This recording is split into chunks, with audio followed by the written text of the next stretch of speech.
Valeria Grunbaum. I love talking about business, especially small business. Many of you may not know I started my tech business back in the 90s. Sales, communication, leadership, just such essentials for running a successful business. Sales is just such a bad, oh my goodness, such a bad kind of reputation to it. We talk about that, how we can reframe that. Without sales, your company's not going to grow. It's simple as that. We can't look at it negatively. Communication, I start the conversation off with emotional intelligence. I think that kind of binds everything together. And we have a great conversation on it. She helps companies. She's originally from Argentina, raised in Venezuela. At 26, she was, most successful woman in Venezuela, top 50. And she dropped everything and came to Southern Florida. Had to start over, and now she successfully coaches these businesses to great levels. And again, helping businesses grow, helping them understand the difference between a manager and a leader, helping them to understand the difference between sales and marketing, and bringing those walls down between those teams is just essential for growth. If the company can sell, everybody wins. The company wins, the employees win, the customers wins, the vendors wins, everybody wins. Great conversation with Valeria that I really, really enjoyed. Thanks for listening. Hi, I'm Joey Pinz. People ask me, how did I lose 130 pounds? The quick answer is always discipline. I started my business, wasn't paying attention to my health, was eating too much, drinking too much sweets. My daughter was born. Next thing I know, I'm pre-diabetic. I have hypertension. I knew something had to change. Discipline. I, like many of you, have faced many challenges in your career, in your family, in your life, in your faith. How did you attack them? How did you approach them? How did you solve them, hopefully? It all had to have some degree of discipline. I'm also asked, how did you found and start a tech business? And it lasted over 25 years. Discipline. I was committed to it, enjoyed technology, didn't enjoy some aspects of it, but knew it was necessary. Discipline. Our podcast mission, how do we use discipline to better ourselves and society?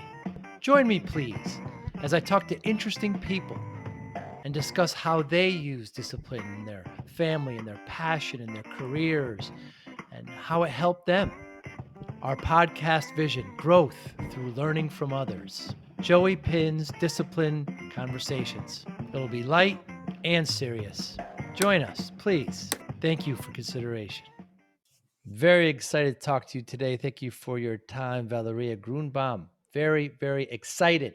So, what is emotional intelligence? That's a great question because we all have emotions and we have the power of self assess, control, and use them if we choose to. Some people feel the emotion and they just go with the emotion and let the emotion control them.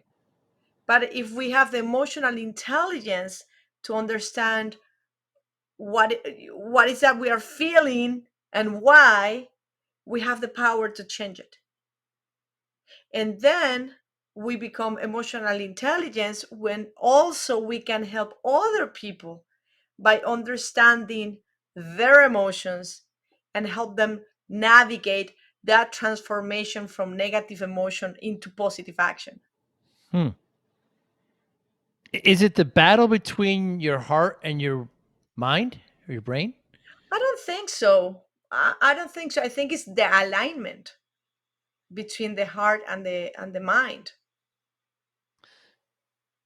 We all have an IQ, right? An intellectual quotient, Mhm. and it seems to me that it's very hard. You can change it incrementally, but it's what we have. Whereas the EQ, we can drastically increase that by taking better steps and by learning more about yourself and how it works. Exactly. And in the past, emotional intelligence was like, it was almost like a bad word. to Mm. talk about emotions, even more in the corporate world. I remember we started talking about emotional intelligence back in the 90s. Actually, I have the book from Daniel Goleman, which was, I think, is was the first one that I heard talk about emotional intelligence. And back in the 90s, it was all about, until they, I will say, until late 80s, it was all about my way or the highway. Mm. And then when we started hearing about emotional intelligence, we acknowledge that, you know what, we are human beings. We are human beings with emotions. Mm. And do you remember,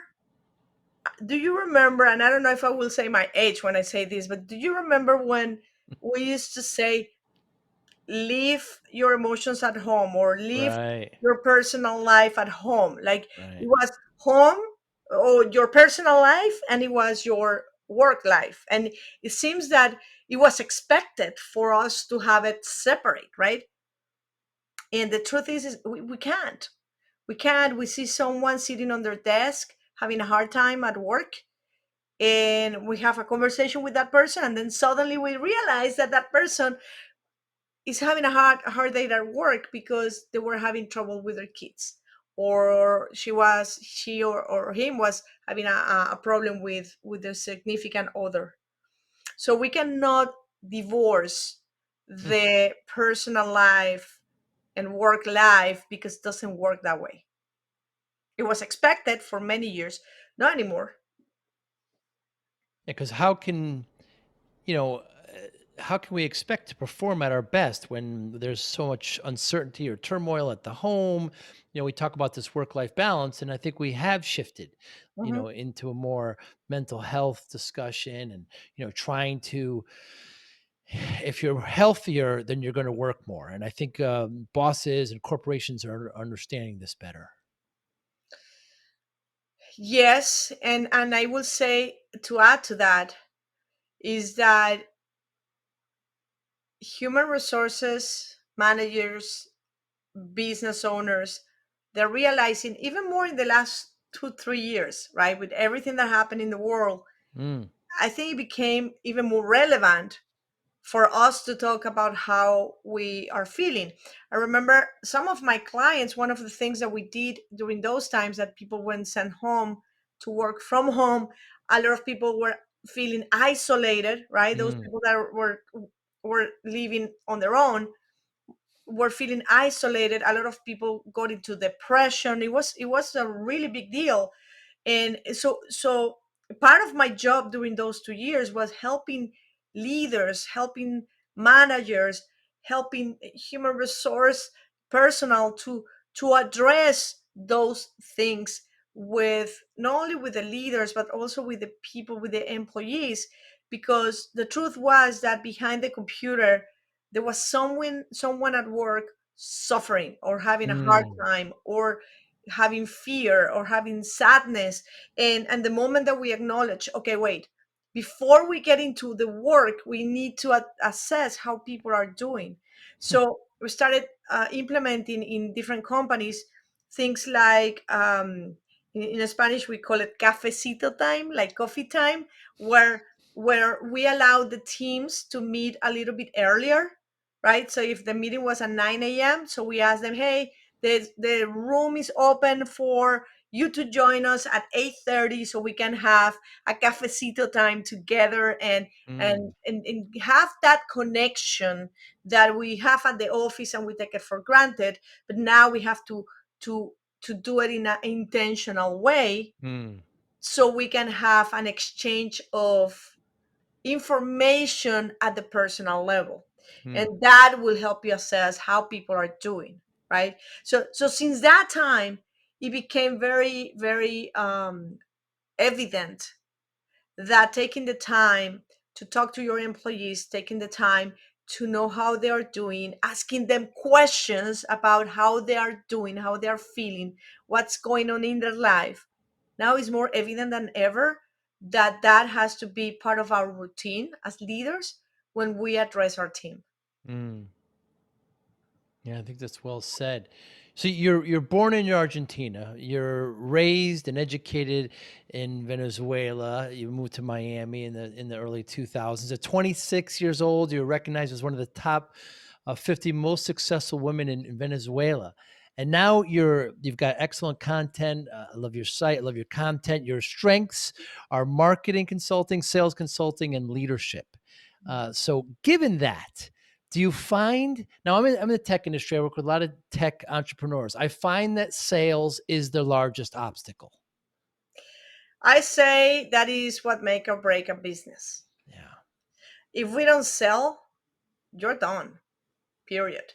Now, people say, Valeria, how can you teach sales? And then I don't teach marketing anymore, though, but I teach sales, communication, and leadership. Mm, And emotional intelligence, of course, goes with everything, right? right. I mean, as a sales leader, you need emotional intelligence. You need communication skills. As a leader, you need communication skills. You need the emotional intelligence, and Mm, also you need sales skills, because you need to sell to your team the ideas, the vision, the mission, the goals, the and everything that in between, right? But when we talk about, I don't remember the question, but I think what was the relevance, right? Of so why do so many small businesses suffer greatly from okay, not good enough sales? okay, I remember now. So what happens is that without sales, there is no business, Right. and most people, right, even more business owners believe that okay, my company is all about my product or my service. But the truth is, yes, you can have the best product, you can have the best service, but if you don't sell, if you don't have customers that pay you, then you have a hobby, Hmm. right? You don't have a business. Business business is the action of exchanging product or services for money, or I should say better, value for money. So if Hmm. I have the value but I don't get the money, then I don't have a business, I have a hobby. And a lot of people are failing on that, and not because it's intentional, it's just because the truth is, you go to the university, to college, and unless you go to a sales class, Right. they don't teach you sales. They don't. Like, at least, I mean, the universities that I know, and the colleges that I know, or the, I mean, I don't see them teaching sales to doctors, sales to accountants, or to attorneys, or to, I don't know. Look, I work with a lot of real estate agents. I don't even see, when you Mm, go to do the license, they don't really teach you how to sell. They don't teach you how mm, to market, how to get new clients, right? So when I teach, I do teach a little bit of marketing, but from the sales perspective, which is mm, how to get the lead, right? How to get the lead and how to work it, and then how to keep it and multiply it. But when we think about it, there is so much that we are failing in terms of the education, and it's not only here, it's worldwide. How in the world we are not teaching kids to sell, to market, to do things that matters, so when they go out to the world, they can know how to even look. In Venezuela, I had the opportunity to work for one of the universities, teaching. Actually, I was teaching marketing for, this was, they were studying, I think it was graphic design, or was somewhere along those lines, advertising. I don't remember. This was like 23, 25 years ago. Okay, so I really don't remember what the career was, but they hired me to teach marketing to the kids. I mean, to the students, youth, I will say. There were no kids anymore. And I had to teach them how to market themselves and how to sell themselves to go out and find a job. mm, And fast forward, this is a very interesting story, because fast forward a few years ago, I think it was like 3 years ago, right before COVID, my husband, he's a doctor. He said, Valeria, do you know this woman? And I'm like, I don't know why. He said, because she said that you taught her at the university where Wow. where you taught her how to go out and market herself and sell herself to find, I mean, you know what I mean, right? To sell what she does so she can find a job, and she did, and she's so happy. And it happens that they met 3 years ago, and she still remember me and still remember Wow. my name. And I'm like, wow, imagine if we could do that, right? And we could teach all the kids or all the youth that are going through school or through the universities how to market themselves and how to sell themselves. I think it would be way easier for them to go out to the real world. So I know this doesn't have anything to do with the question that you asked, but I wanted you to see the expansion Yes. that sales have. Sales is not just a career. Sales is a skill, an Mm, ability that everyone in business, either if you're a business owner or you're a human resource manager, mm. right? You need to learn about sales, because everything is about selling the vision, selling, you know what, this is an idea. And you need sales skills to do that efficiently, right?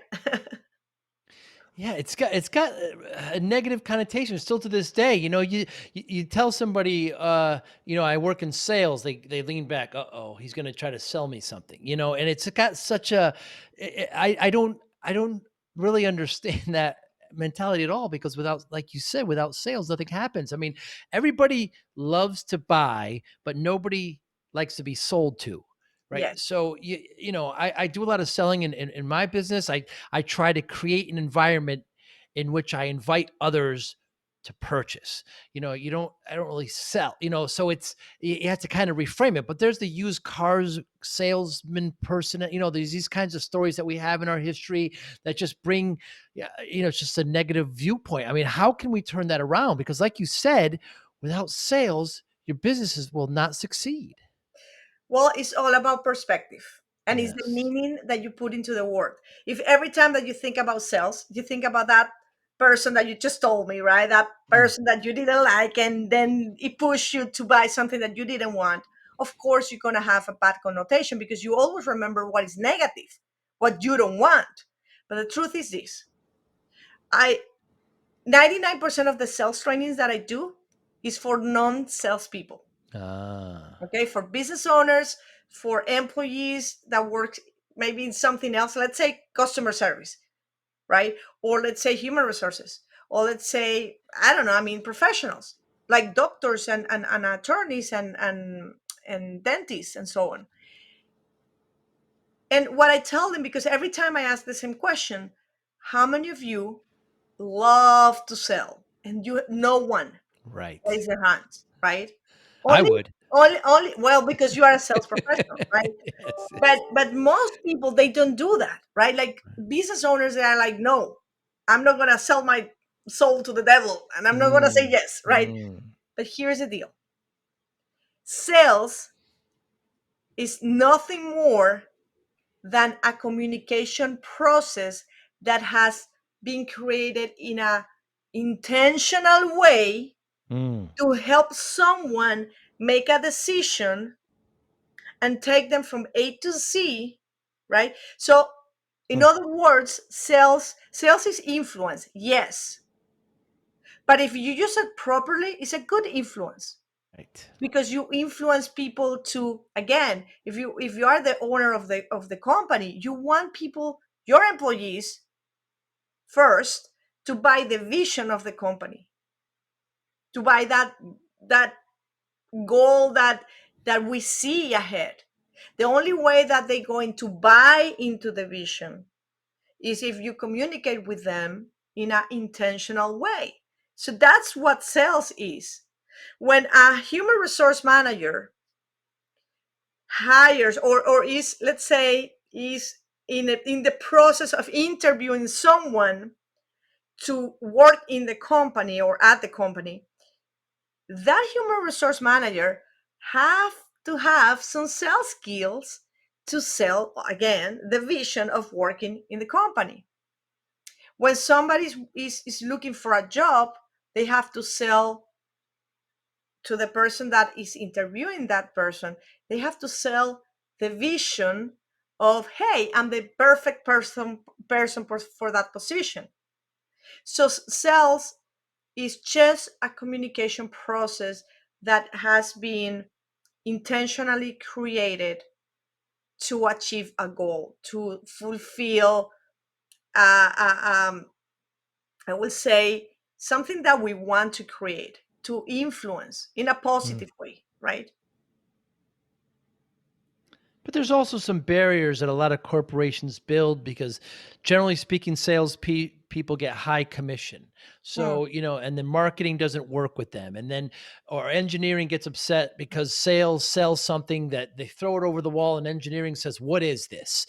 So you have all these opposing, viewpoints here. And you can't have harmony if that's the case. How do you address that when you talk to these businesses, Valeria? You know, you nail it, because I have seen in every single company Yeah. that have called me to resolve communication issues or challenges or obstacles between teams. Every time that I ask, okay, tell me about it, 100% of the time they tell me that the challenges comes between sales and admin, because they Right. sold cheapest, or they changed prices, or they gave more than they supposed to. Sales with operations, because they promise faster, right? Or they promise things that were probably not quite that way, Right. and so on. And of course, sales creates the income that makes the company to keep moving forward. But at the same time, the business owners and the managers have to make sure that all the teams work together, because if they don't work together, then you may have all the clients in the world and you may have great sales, but then if operations cannot fulfill what sales promise, that's a problem. That is a Yes. big issue, because then you're going to have, if you're giving money back guarantee, or you have any type of promise where you're gonna return the money if they're not happy, oh my god, you're gonna have tons of those. If Yes. if sales has to be, I mean, I see sales like the heart of the business, because without the heart beating, there is no blood or Mm. money going to every department to have the people that they need, the resources they need, the systems, the technology, and so on. At the same time, there is one factor. Remember when I told you at the beginning, sales can make or break a business? Well, communication can make or break a business too. Mm. So the way that a company resolve this issue is creating a teamwork based on communication. Communication can be what changed your company forever. Mm. And I have seen it once again and again. Once you start helping your team members, your employees, your managers, your leaders, because everything starts there, right? To communicate the way that others needs to receive the communication, instead of the way that I want to communicate, you start seeing transformation. You start seeing people. I was looking at pictures. I used to work in hospitality industry. I used to work with intercontinental hotels back in Venezuela.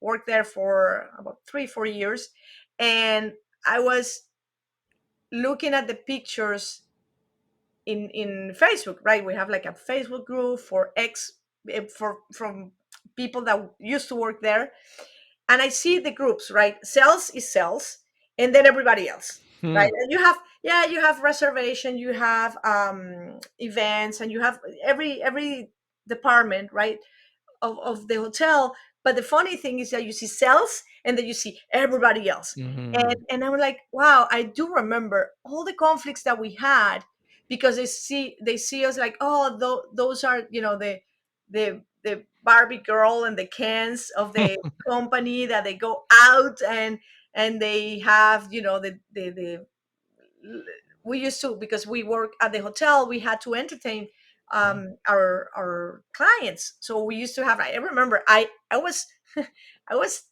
I think, 22 or 23 years old, and I had lunch with the president of Johnson and Johnson.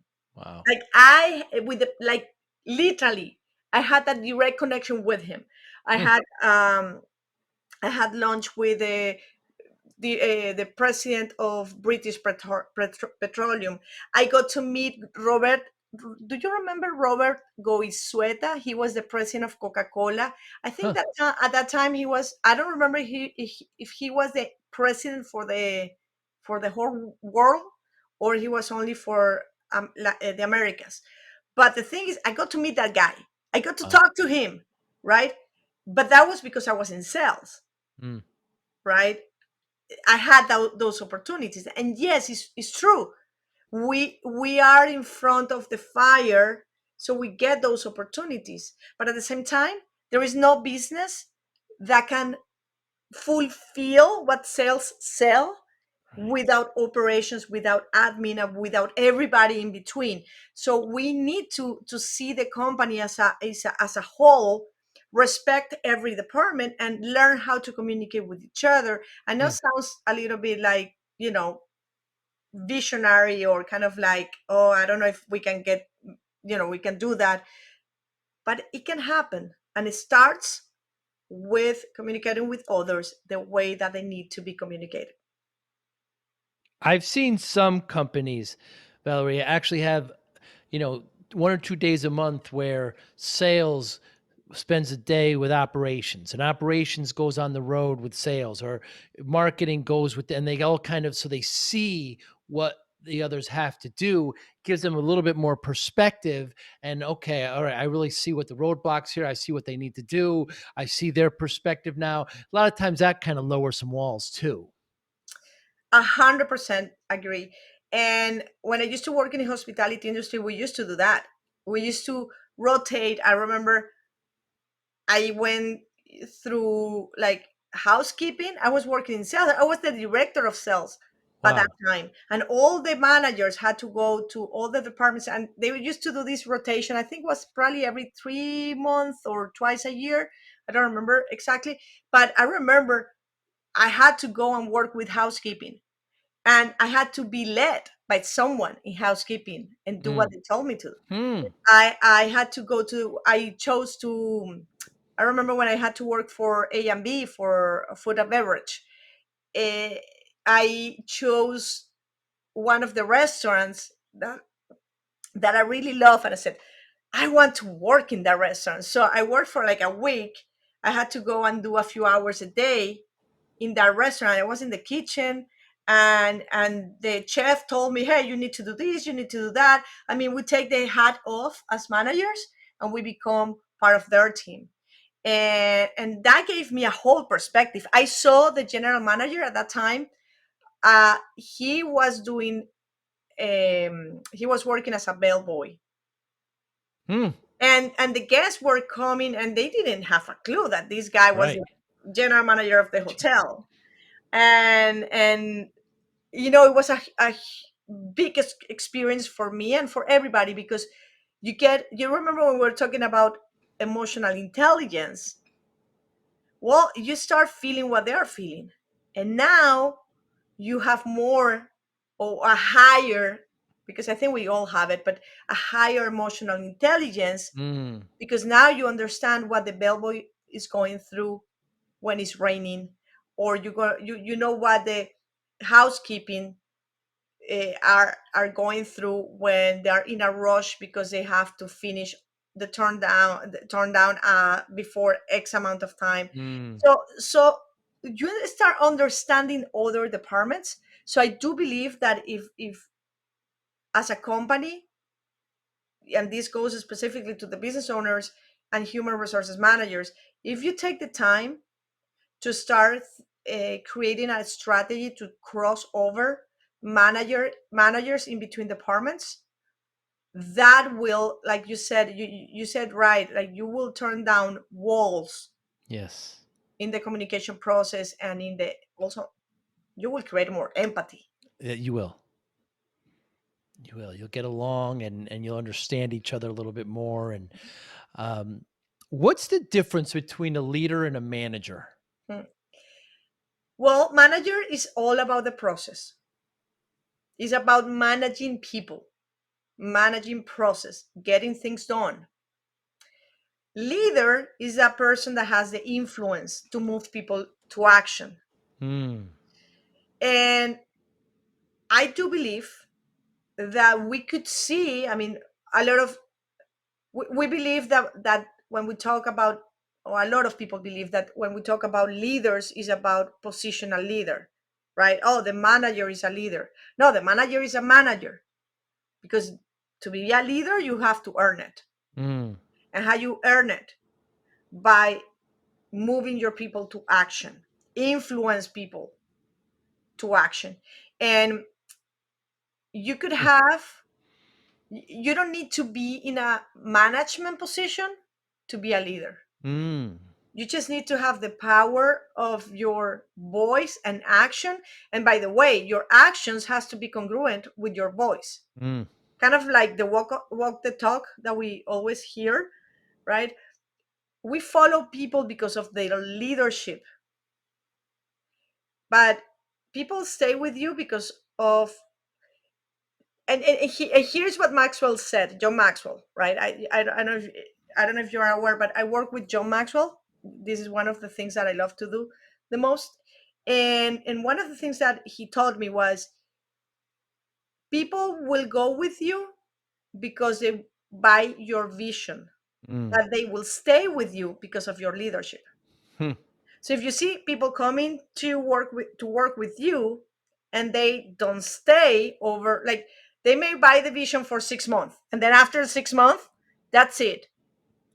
If you don't have leadership skills and I don't have a reason to follow you, I'm gonna leave you.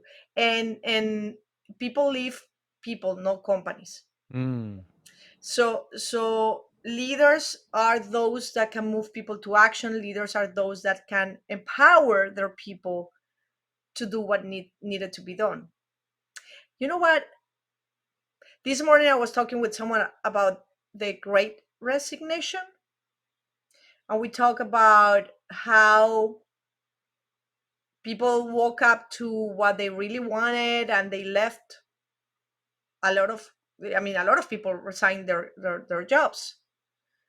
And now that I'm thinking about, now that I'm talking with you, this is what is coming up to me is, people were not leaving the companies because they saw, oh, this is not my purpose, I'm leaving. No, they realized that they were not happy where they were going, where Mm. they were working. They were leaving not the company, they were leaving the people at their company. And Hmm. and I think that that makes a huge difference. So now you have a bunch of people that has been promoted, a lot of people. Some of their, and this is one of the great things about those 2 years that we were into lockdown, is that a lot of people that were not even seen before had the opportunity to step up as leaders, starting with self leadership, because we had to practice a lot of that, and then becoming leaders, because we had, during those 2 years, one of the things that we learned is that everyone plays an important part, like a piece of the puzzle in the teams, right? So it's not about now the boss saying, hey, this is what needs to happen, and then everybody follows. Now people had to take, to take responsibility, right? Because they were working from home, they didn't have anybody on their side kind of saying, hey, do this, do that. Now people had to start being more creative, more involved.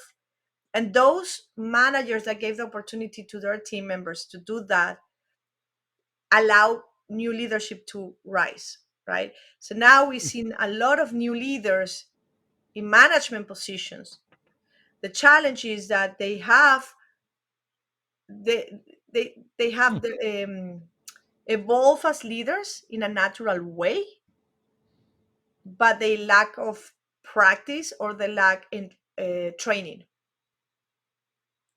And I think that's where we need to pay attention, because a lot of companies are losing great people, are losing great potential leaders, or leaders that can be even better, just because they don't have the training that they need. Mm. I've seen so many technology firms that have a great engineer. They do such a great job. You such a great. We're going to promote you to manager, and then within 6 9 months they leave the company. Because they think, okay, now we'll give you more money. You'll have this more responsibility. You have other engineers report to you, but then they just want to be a great engineer. So a lot of times the owners are a little bit too quick to kind of promote them, thinking they're helping them when they didn't really want to. And then I've had the opposite, where I've had managers who really believed they were leaders and they were not. I had to kind of, explain the difference between the two. So it's very two kind of opposite problems that a good business owner, a good team that's running the business has to recognize and address. Have you ever say yes to something that you didn't want to, but you didn't know that you didn't want to? Mm, I have. I have many years ago. I was offered to manage two offices. I said yes. 3 months later, I realized that this is not what I wanted. wow. The challenge is, how do you say no after you say yes, right? So Mm, so I guess, and I'm saying this now because I have all the training about leadership and communication, a lot of all of that. I guess if I had someone, a coach or a trainer or someone that could talk to me about, hey, what is your purpose? What do you really want? What is your career goal? Where do you want to go from here? If I had someone ask me the right questions, I most likely will know at that time that that was not for me. uh, But I didn't have that at that time. I just said hmm, yes because the owner of the company offered to me, and I said, "Oh my god!" And the way that they offered to me, right, they were great salespeople. right, They were like, right. this is for you, and I'm like, okay, yes. But then I realized a few months later that that was not for me. So I think we have to become better in assessing our people, in help coaching them. Mm, It's not about only telling them, it's about coaching them to make sure that we whatever they are doing or we are offering to do in the company is aligned with what they want for their own future. If that is not the case, you're gonna waste so much resources yeah. having someone that is not the right person for that job. Yeah, I mean, in that particular case, so in the example I gave, not only did they end up losing the engineer, but they lost him as a manager, and he's not even Mhm. with the company. I mean, it's a every he doesn't have a job anymore. I mean, everybody loses, and perhaps if they said, try it for 3 months. If you don't like it, we'll move you back to where you were, some kind of back door. But no boss ever thinks of that. Yeah, No, that doesn't happen. Like, I mean, they tell you that you could do that, but then after you have that significance that you get at that level, right, going back, no. right. Most people will save face and will rather leave the company Leave the company. Yeah. that acknowledge that, you know what, that was a mistake. That was not for me. I'd rather go back and do whatever I was doing before. So Valerie, I started my business back in the 90s. And just like every business owner, I was working far too much, right? I was working 14-hour days. I was not taking care of myself. I found myself at about going up to about 340 pounds. And the doctor said to me, if you don't lose the weight, you're not going to see your daughter graduate. She was just born. So I spent the next year and a half losing about 130 pounds. Wow. And people always ask me how do you do it? And there's no secret. I just discipline, right? I just discipline, focus, and I did it. How does discipline play a role in your life, Valeria Grunbaum? I think discipline is everything. Um, when I moved to the US, I had to start all over again. I had a super successful business in Venezuela. I was a marketing and sales consultant. I was working for Procter and Gamble, General Motors, Avon, like the biggest companies. And then I moved here and I had to start from scratch all Mm, over again. I was hired by a real estate company that asking me to work with real estate investors, and that was not what I was like really doing right before. Right, I was doing something else. So to me was, okay, where do I start? Right, I don't know anyone here. My English was like, if you believe that my English right now is it's broken, great. imagine at that time. It was like less than 50%. I didn't know the systems here. It was really, really tough. So I realized two things. Number one, I had to put my focus on what I did have.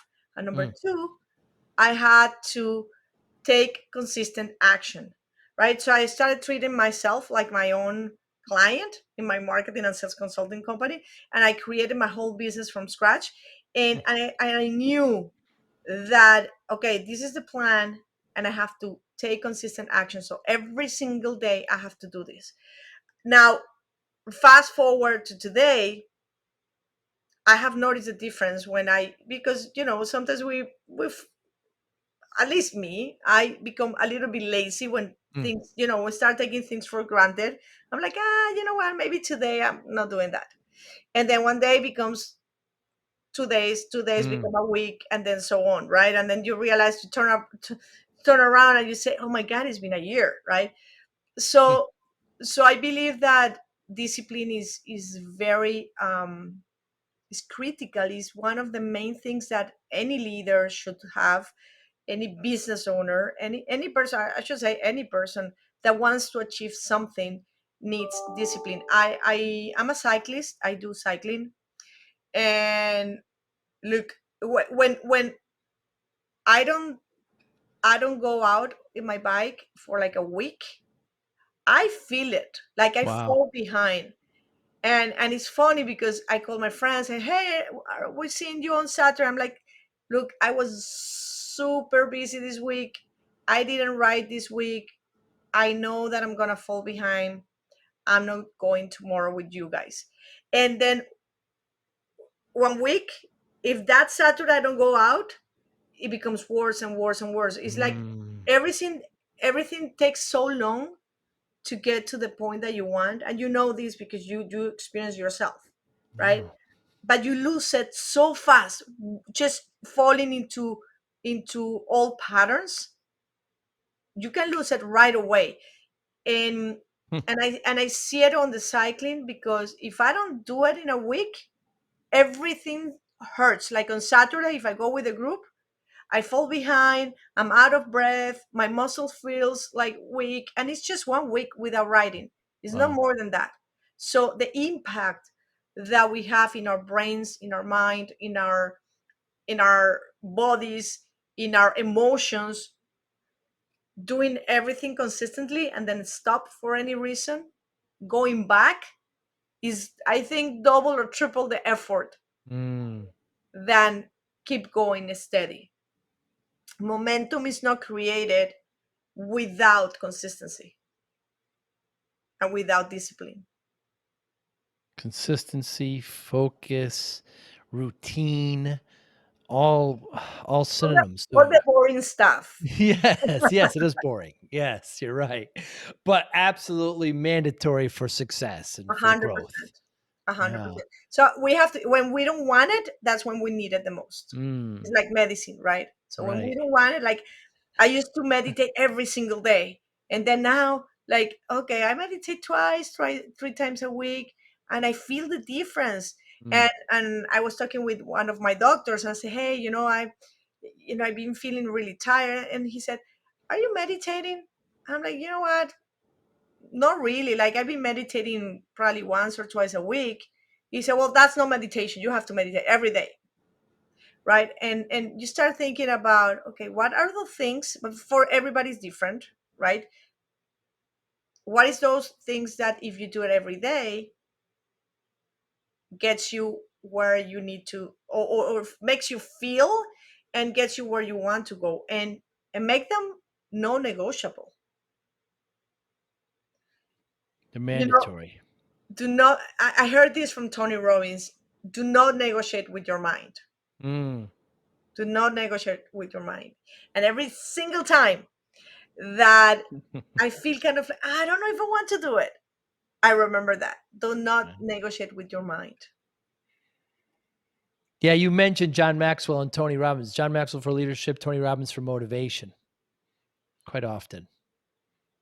Yes, I have the pleasure and the honor not only to know them and being on other programs, but also to work with Maxwell as a faculty member and with Tony as one of his trainers. So I'm not only passionate about their teachings, but also what they have brought into my life. Because I will say that a big portion of the success that I had in this country comes because of the teachings that I have learned from them, Wow. and the discipline and the consistency and focus and all of that. But yes, Hmm. Valeria Grunbaum, what motivates you? my purpose. Hmm. My When I say my purpose, I know that sounds kind of like, okay, stage or something. I'm gonna tell you why. When Please. I was about probably 22 years old, I went to a class, a training from the company, from a Stephen Company, yeah, Stephen Covey company. Stephen Covey, And yes. in that training, they did an exercise, right? And for those of you that don't know, Covey is the one that wrote the book, The Seven Habits of Highly Effective People, and First Things First, and a lot of other books. They did an exercise where they said, okay, well, imagine that you are 90 years old and it's kind of your funeral and you can hear people talking about you. What you would like people to say about you? And I was like 22 years old. I'm like, I'm 22. Can I, like, in my mind, I never thought about dying. Like, in my mind, dying was not like even in the picture. Like, it was so far away that that thought even scared me. I was like, okay, this exercise doesn't apply to me. And it did, right? I did all the exercise. It was really, really hard for me to write it because I didn't want to think about that. But that exercise stayed with me because I realized in that moment that we are here, at least I want to believe that we are here to fulfill our purpose and to leave a legacy. Hmm. So every single time that my path has gone towards something that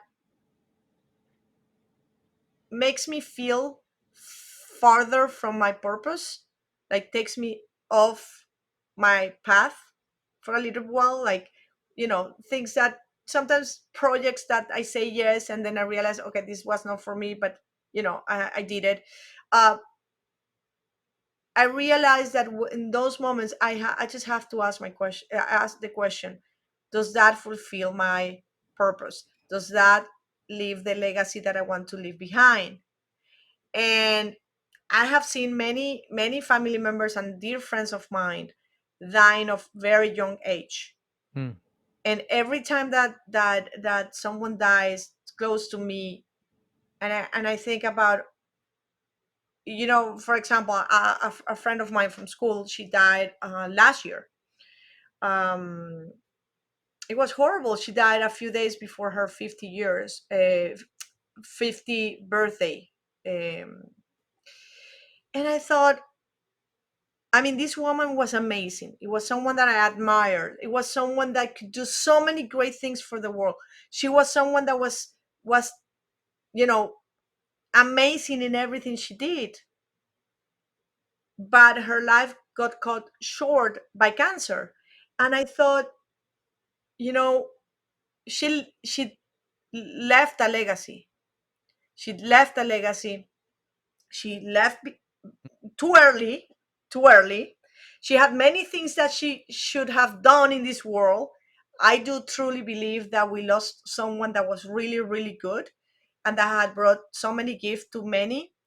We lost her early, but at the same time, I know that she left, and she, in the short time that she lived, which was 50 years, she left a legacy in many, many, many people. Hmm. So when we think about that, at least for me, is about that. I have I have a couple of friends that they are retired, and they always say, "Oh, I'm retired. I can do whatever I want." And I tell them, "I'm retired too." And they say, "No, you work." I said, well, I'm retired to do the things that I don't like anymore. Mm. Because at this age, I think that to me is all about what I can do today that is connected to my mission, that is connected to my vision, that is connected to my purpose, that is connected with that I want to do, that at the end of the day is to leave a legacy. Mm. Does that make sense? Absolutely. It's wonderful. It's wonderful. And how do you measure success, Valeria? Depends.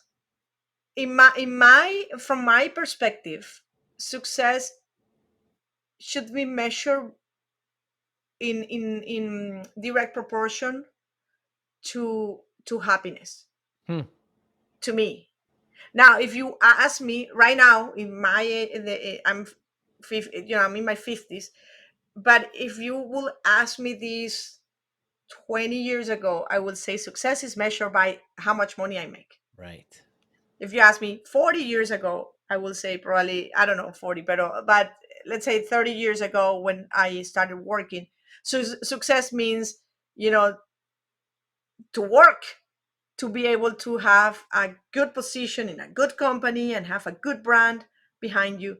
Today, to me, success is happy. If I, at the end of the day, I'm happy with what I accomplished in the day, with what I did, with the legacy that I left behind, with the people that I got to help, that to me was a successful day. Mm. Yeah, well said. And simple. And Yes, simple. Goes back to what we talked about earlier about, if you're happy at the home, you'll be happy with your work. You got to kind of start with yourself. yes, yes. I think it's we need. I think we need to pay more attention to what we are feeling, and that's where the emotional intelligence comes. Because if we are happy in how we are feeling, we're gonna help other people to feel happy too. Mm. And I know, like, if Valeria from 20 years ago listen to what I'm saying now, will say, oh my god, that's BS, right? Because at that time my only concern was, let's make money, right? Let's do everything we need to do to be super top producer and do, and make money and do more sales and more sales. But life changed, and I think the last 2 years taught us that money is just one part of the equation. Money is just the Right. vehicle to get the life that we want. But at the end of the day, what is that we want? What is to live happy, to live with the people that we love, to have meaningful relationships with the people close to us, and even our clients. My clients can tell you that, to me, their happiness is my happiness. If they're happy, Mm. I'm happy. If they're not happy, then I'm not happy, and we're going to do whatever it takes to make them happy. So I do believe that we have to pay attention to the emotions, because they are there, even though we want to recognize it or not. They are there. Yeah, we'll start with emotions and end with emotions. Thank you so much. What a great. I love helping businesses, especially small businesses. I work with them all the time, and reframing the way they think about sales and leadership and communication and marketing will only help them. It'll help them, it'll help their employees, it'll help their clients, it'll help all their vendors. Everybody wins. And what you're doing out there is a great thing as well, helping those and coaching those companies. It's absolutely wonderful. How can we get in touch with you? Anybody listening?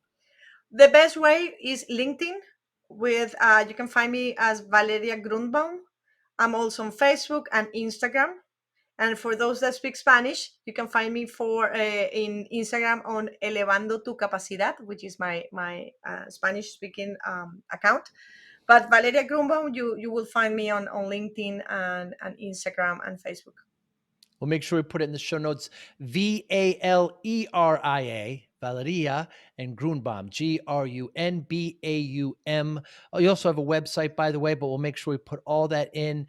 Thank you so much for your time today. It was an absolute pleasure. And if I get down to your neck of the woods, perhaps we'll have some, well, I was going to say espresso, but just coffee, I guess. Yes. Well, they call it cortadito, but Cortadito. yes, but there's like you just tell me which country you want to visit, and I'll take you to one of the restaurants. We have really, really good restaurants in Miami. You certainly do. Thank you so much. You be well. Thank you. Thank you for inviting me. Thank you for listening and or viewing Joey Pinz Disciple Conversations. Please share this episode with one or two of your friends who you think may benefit from the episode. Our website, www.joeypins.com. There you'll find lots of resources and you could join our mailing list. Please follow us on all our social media, Instagram, Twitter, and Facebook. Podcast information, the video version of our podcast is on YouTube. Please subscribe. Audio is on all major podcasting platforms. Please follow them. And if you like it, please consider giving 5-star rating. Would really appreciate that. Would you like to financially support the podcast? You can go to our Patreon site. Consider $5, $10, or $20 a month. There's all kind of plans that we have there. There's like a one-time payment. What is this podcast episode worth to you? $25, $50, $100, $500, $1,000, $5,000. You be the judge. You can go to our PayPal account to do that as well. Thank you again for listening or watching Joey Pinz Disciple Conversations.